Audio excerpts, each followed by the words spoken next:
Everybody, so today is week 7 and finally now I get to kind of have a little sit down with you guys and talk about everything that's been going on. I would say at week 7 I've actually been making significant progress with slowing down to stopping the bleeding.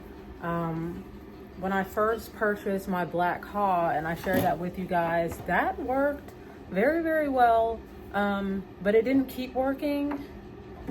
It didn't work as well as I would have liked it to. Maybe it would work better on someone who maybe didn't have as big of a bleeding problem as I was having. But it did work, but it didn't keep working. So it's definitely something to have in your apothecary pantry. But today I'm just gonna be talking to you guys about my plans and showing you guys the different herbs and stuff like that I've been taking and the different vitamins. So I've been taking ALA for about 5 days now, and I've been having significant reduction in the amount of bleeding. At first it was 1 tablespoon to 2 tablespoons. Now it's just like a couple of drops, and I don't even bleed when I wipe anymore. Mainly I just see like a little bit of brown blood in the pad, versus before it was like actual red burgundy blood that to me looked pretty fresh. It was kind of going back and forth between like fresh and old looking. So I'm like really ecstatic about that, because I was really feeling very concerned. I don't feel like, I feel happy, but I'm also not totally just completely feeling out of the gate, because I don't have a Doppler yet, and that's something that I need so that I can feel more assured in myself. But like I tell my hubby, I still feel the presence. So, you know, I still feel confident that everything's still going well. I take my so positive, so I feel like everything's okay. And I understand the whole thing where you could have a positive, but it's really just like the hormones are tapering down. But at this point now I'm having like high spirits and hoping that everything's going well. And I take care of everything in-house. I know a lot of people probably think I'm crazy, but from what I'm seeing, when a woman has a subchorionic hematoma, there's really nothing that the medical doctors can do for you unless you have an infection. And I don't have an infection. I don't have high blood pressure either. So it's really just like a wait and see type of thing whenever you go to the doctor. So I'm not going through all that. So I'm just gonna do my best to take care of it at home. And okay, that's great. And the alpha lipoic acid is something that I found on Reddit that a lot of women were talking about who was going through the same thing that I'm going through. They said they took that and that it went away and it stayed away. Forgot what I was saying. So yeah, a lot of the women on Reddit said that they've seen a great reduction or complete removal, or dissolvement, or their hematoma blood sac dissolved after they took the lipoic acid. So I said, hey, I'll give it a shot, okay? I don't mind. Baby is kicking me. I don't mind. So that's what I did. I bought some, show you guys. Should have showed you earlier, I'm talking about it. So this is it here. This is the lipoic acid, and I take 2 a day, and that is 600 milligrams, okay? That's the serving size per serving, okay? So if I was to take 1 of these tablets, that would be 300 milligrams. Some people take 300 in the day and the other 300 at night, totaling to 600 milligrams a day. I just take it all at one time. There's a lot of things that I take to manage. That's great. There's a lot of things that I take to manage my pregnancy. I have to whisper because I haven't told the rest of my kids yet, so excuse me. So yeah, there's a lot of things that I take. So I'm gonna show you guys what those are, but right now I'm just trying to tell y'all about the lipoic acid and how. So excuse the mess in the background. Just got my baby's toys on the floor and children's backpacks and stuff like that in the background. But yeah, so that's been working. That has been like a blessing in my life, and I'm so happy that all those women on Reddit who were going through this problem explained what their doctors may have told them to take or what they took themselves because their midwife told them, so that I can get that information. Because like I said, the black haw is cool. I'm gonna show you guys the black haw right here. Let me show you. The black haw is cool. This is really good, not just for people who are women who are going through bleeding during pregnancy, or if you're going through a very heavy period or hemorrhaging. This is good too, like after birth, or if you're going through a heavy period. Also, what I was taking before I found out about the alpha lipoic acid was this false unicorn root as well. And this was helping me too. I was taking false unicorn root along with the black haw and this lobelia right here. And this lobelia is really good for relaxing the uterus. And if you did have a miscarriage, then this would be good to complete it. Or if you did not, it helps you hold on to your pregnancy. From what I Googled and from what other naturopaths say, you know, I'm not a doctor or anything like that. I'm just telling you guys the information that I found from herbalists talking about lobelia. To me, the way people describe lobelia is kind of like how somebody might describe a psychedelic medicinal shroom, which is it goes in your body, it looks for things that need to be corrected, and it goes in and corrects it. But it's also something that needs to be taken with caution. I swear to God, the first time I took this, I felt like I was dying, but not in a way like... Okay, honey. Not in the way like, oh, I'm dying, I need to go to the hospital. Maybe if you've never taken shrooms before, you've never smoked marijuana before, or you're someone who is like experienced with psychedelics and stuff like that, this may scare you. This lobelia may scare you. If you are someone, or if you have ever had motherwort, gives the same type of feeling as motherwort, except for this kind of numbs your throat a little bit. If you exceed 20 drops, in my opinion, as a first timer, you're gonna be feeling like if you had some psychedelics after you're taking this. If you're new to taking lobelia, just take 10 drops, okay?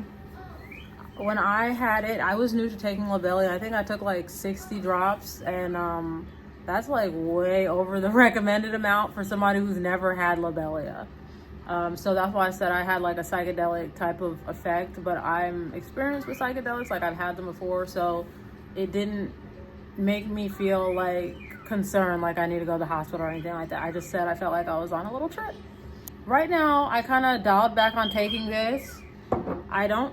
This is in the lobelia and the false unicorn root. I don't take that every day anymore. I'm taking the lipoic acid daily. I really wish I would have took pictures of what the blood was looking like, just so that we could be really, really accurate, and you guys could just really seen what I was going through and be there with me. But it might be kind of nasty to show that, or it might be too much for YouTube or anything like that. So that might just be too much for YouTube. Stuff like that, in my opinion, is more for the Patreon. But I did not take pictures. I should have, just for documentation's sake. But I would just have to, if any of you guys are going through something like this and you want to know more, just ask me, send me a message on Instagram, hit me with an email. I'd love to share and talk to you guys about my experience, because I'm just not going to show those type of pictures on here. So, and then also I didn't take any. So all I can do is kind of like really in-depth explain in terms of like period talk, using your period is like a gauge for you to understand, because that's the type of blood it was. So now moving on to a question you might have, which is like, why are you doing this without like medical attention? Why are you doing this on your own or whatever? So that's great. So if you're new to my channel, hey, how you doing? I'm Parvati. Okay, I am someone who has never birthed in the medical institution. I've always birthed out of the medical institution. Okay, you might ask, why is that? Ever since I was a teenager, I was privy to the knowledge of midwifery, of natural midwifery or traditional midwifery, and understanding the different benefits that come along with having your baby at home. Okay, that's where I always stood, in the seat of always making sure that you have a midwife by your side. And, you know, if you don't have to, then don't go to the hospital. If you're not sick, if you're not a woman that needs medical attention, I don't believe that a healthy woman needs to birth in a hospital, okay? I believe a hospital is for sick people who need help, not necessarily a woman who is birthing, okay? A birthing woman is not a sick woman. That is my opinion. You're free to have your own opinion, whatever. So now at this point now, you may be saying, okay, that's fine, but where's your midwife? At this time now, I feel like I have graduated having a midwife. I've been doing a lot of research, and it's not to say like I'm bashing on midwives or anything like that, but my last experience that I had with my last son that I have, my second son, my youngest son, was a very bad experience with the midwives that I obtained. And my husband was telling me when I was pregnant with my son, like, hey, let's just do it ourselves. Let's just he didn't use the word free birth because he didn't know what the term was. It basically just birthing by yourself. I was not mentally there. I was not ready to accept that type of information. I didn't feel comfortable. I wasn't comfortable yet. I did find the Birth Society podcast while I was pregnant at that time in 2019, but I was still on the fence. I wasn't totally confident in myself to be able to do this on my own. I wasn't totally confident. So it took more time and experience and reading and learning. I did a lot of studying. I still study the female anatomy, and I still study birth and Ina May Gaskin books and all these different other authors that talk about birth. I study those books because it's a part of my life at this point. So once I had that bad experience with my birth of my second son, that really kicked my ass, just to be frank. And maybe if you guys are interested, one day I can talk about my experience. I could bring my husband on here and we can talk about why we free birth and why we do wild pregnancies instead of going to the doctor and all that. You know, in my opinion, I'm not against it if you need it. If you need to go there, then you should go there. But at this time in my life, I don't need to go there. So, like, for example, with this time around, I was telling my husband that I really, really want to go get one of those private sonograms so that we can know the gender of the baby. I'm so excited to do that. Like, I really, really want to do that because it makes shopping so much easier, and I just like knowing. Whereas before in the past, I kind of romanticized not knowing and, oh, it's just going to be a surprise. I don't like that. I went through that with my daughter, and I did not like that. It was very stressful for me to buy stuff because I felt like, should I buy 2 of everything or should I just buy and be intuition or whatever? I don't know. 165. Awesome. So that's what my nose rang. Yeah.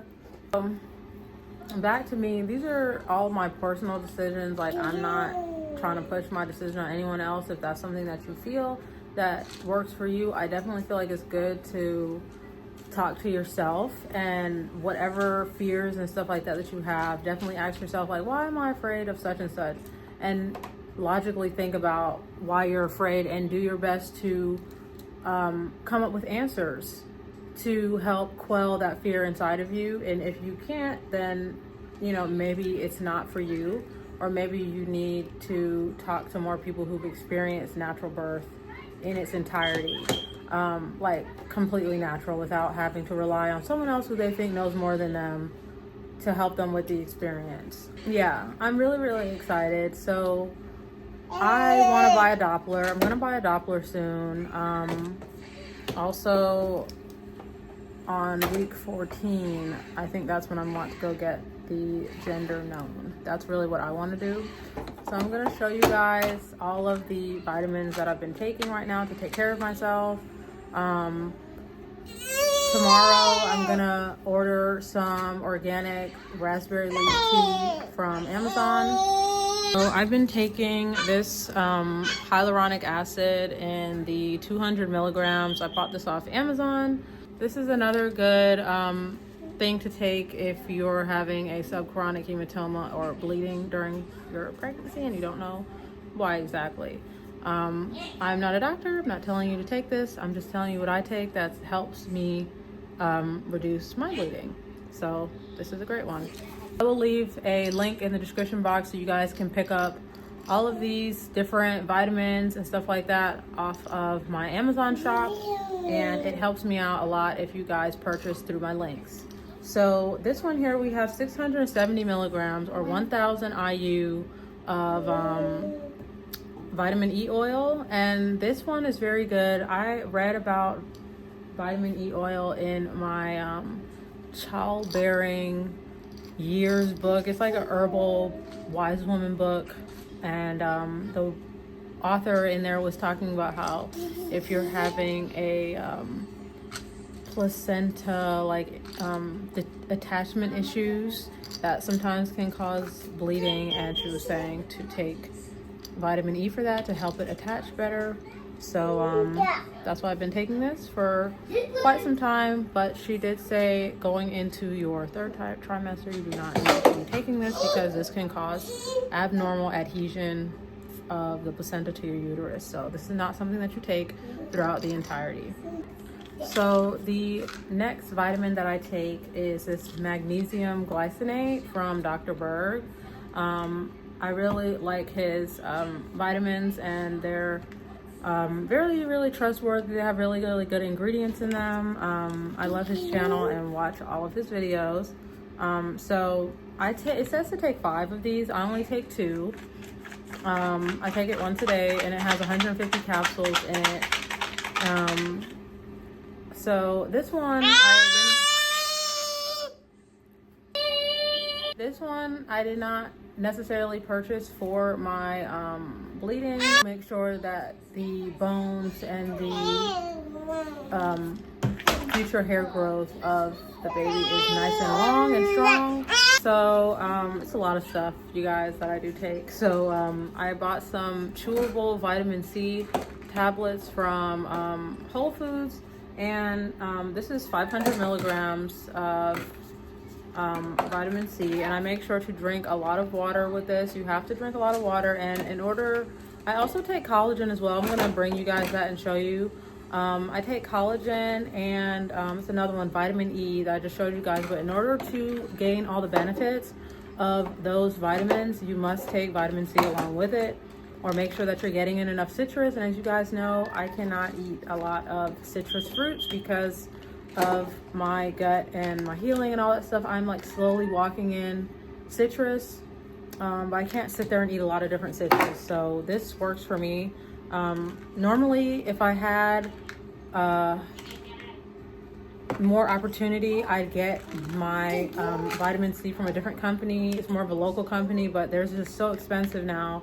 I really can't afford that right now. So I just went ahead and bought this one for $11.99. It's still good. So girls gotta do what a girl's gotta do. I bought this methylfolate bioactive vitamins. I've been taking this one for a while now, since like 2 months ago. 120 veggie capsules are in here, and this is the methylfolate, not the folic acid. So the folic acid is not good for you. Again, I'm not a doctor. I'm just telling you, there's a synthetic version, so you should get the methylfolate instead. It's the real version, and this definitely helps with neural tubal defects, and it protects against stuff like that, and can help make sure that your baby is nice and strong. So this is definitely a must. As soon as you find out you're pregnant, definitely take this. So this is the last one on here, is the vitamin D3 and the 10,000 IU. I only take one of these a day. Here you go, honey. I only take one of those a day, and yeah, that's pretty much it. It's a lot. You guys are probably like, damn, you take all that stuff a day? Yeah. I haven't even shown you guys the tea that I make yet, but as of right now, I haven't been taking any tea because, like I said, I gotta get some more raspberry leaf tea, and I gotta buy some more nettle. The only thing that I really have left over is like oat straw, but I don't even have any yellow burdock.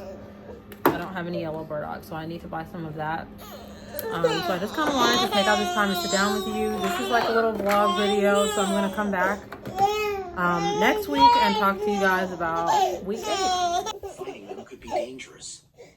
The man in the gray newsboy hat, Phoenix Yuanlin, the leader of the Eclipse Moon Group, leaned back and My Amazon package just got here. I got a very large 1 pound bag of red raspberry leaf. I can't talk from all those driving goggles. Cut and sifted, certified organic from Frontier Co-op. So it's gonna last me a very long time.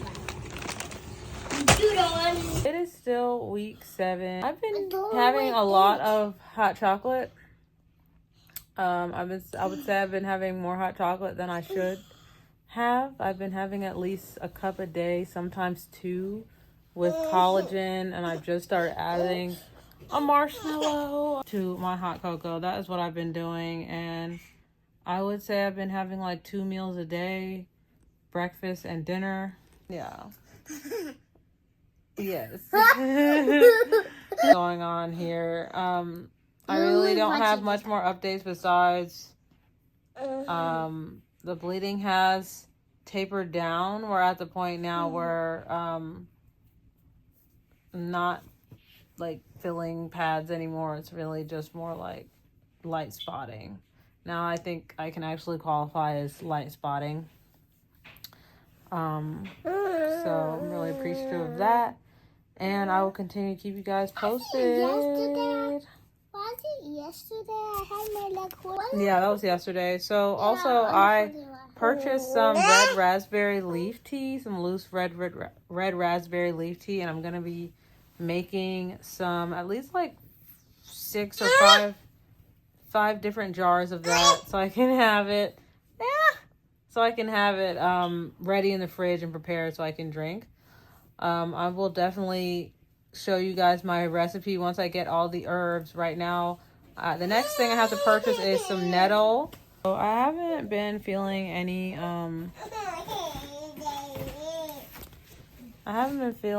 nausea or anything like that. Luckily, I've just been feeling pretty normal, besides like having super nose, being able to smell everything. Yeah, that's pretty much what I've been going through. Whew. Okay, so today is week 8. 8 weeks and 1 day. Excuse my voice. So today I got up feeling pretty nauseous, which is something that I haven't been feeling this entire time. But when I felt it, I was kind of like, okay, I've been waiting on you, because every single one of my pregnancies, I have like the worst morning sickness on the planet. But surprisingly, this first 8 weeks, I have not experienced that, besides like one time. I woke up in the middle of the night and felt like I had to go puke and was like heaving in the middle of the night. It was terrible. That was like some weeks ago. Like probably like the beginning of November or something like that. But ever since then, everything's been going very smooth. I kind of attribute it to all the herbs I've been taking. But I'm just not sure. Every pregnancy is different. But also I do know that when you have a lot of vitamins and minerals going through your body, the chances of your severity of like morning sickness is like lessened. So me and hubby right now is just kind of like planning on how we want to tell our family everything. By the time this video comes out, everybody's already gonna know, but right now it's like, I think it's like a week and maybe 6 days before Christmas, and we want to surprise our family with like a Christmas gift. It's like, oh, look, you're having a new grandbaby in some type of, very, very cool manner. So me and him are just kind of working on brainstorming that, and that's pretty much all that's going on. I'm still spotting. Spotting has went down a lot since I've been taking the lipoic acid. It is been going down a lot. I mainly get the brunt of, I guess, the most of my spotting when I get up in the morning. And I was reading on Reddit, some women were talking about how when you lay down at night, like the blood kind of pools in your uterus, and then when you get up to go pee in the morning, then you see the most of the blood at that point. And for me, I can concur with the lady who made that sentiment on Reddit concerning subchorionic hematomas. Definitely agree with that. After taking the lipoic acid and making sure to drink a lot of pomegranate juice, I've been seeing a lessening of the bleeding, and also I try not to do a lot as well. That's kind of difficult, but I do my best not to do a lot, like lifting stuff, and just, you know, I've just been making very simple meals, mainly pasta and frozen broccoli going into the oven and some cheese on top, you know. Next month for January, I do plan on diving into my West Indian bag and making a big pot of different West Indian foods that can go together, that taste good, that are nourishing. And that will save me a lot of money, because a lot of the times here, at least where I live at, going to a farmer's market to get like international foods is cheaper than going to like a Kroger or Publix, something like that, and getting foods that are more like American. So that is what I'm going to be doing, and I'm really going to be happy to share that with you guys. And I'll have new pots and pans, because hubby wants to buy us a set of new pots and pans, because the ones I have now are just, they're so embarrassing. I'm definitely going to show you them before I get rid of all them. Like, I got rid of a few of them like earlier this year because they were just like unusable, but it's really embarrassing. It's like peeling, it's just awful. So yeah, and I'm also I just have so much stuff to share, because with my last pregnancy, I was so amped to share so much stuff with you guys that my life was literally like in shambles, just to be honest. Like, I was having a lot of family issues with family outside of my house, and it was just a lot of drama. Like, that's like an understatement. So I really just couldn't even get my mind right to like have a baby shower, have a pregnancy photo shoot, or do anything like that. So this time around, I'm really going to prioritize me and remember the future. And I wish I would have done that stuff before and just not thought about it, and, you know, just did my own thing, and pushed forward for what I wanted, which was to have all those different things, like a baby shower, photo shoot, whatever the little stuff was. But this time, really gonna make sure to prioritize doing that, and prioritize just me, you know, just me, and making sure that everything is good and I'm healthy. Here's my baby now. I can hear her little footsteps. Hey, Lily. Hey, baby. Say I bust through the barrier. Say I'm here. Bought this paleo protein powder. So my son picked up this. Oh, dang it, focusing on everything else but what is in front of it. Picked up some of this paleo protein powder. It's an ancient cocoa. It's got grass-fed and pasture-raised beef and pasture-raised eggs. And I mainly bought this to help me with my protein intake, because bleeding for so long can definitely take away a lot of nutrients and vitamins, even though it's just been like a minimal amount, still quite a bit of time, 2 months of doing that. So I went ahead and picked up some of this to help with my protein intake and other vitamins and nutrients.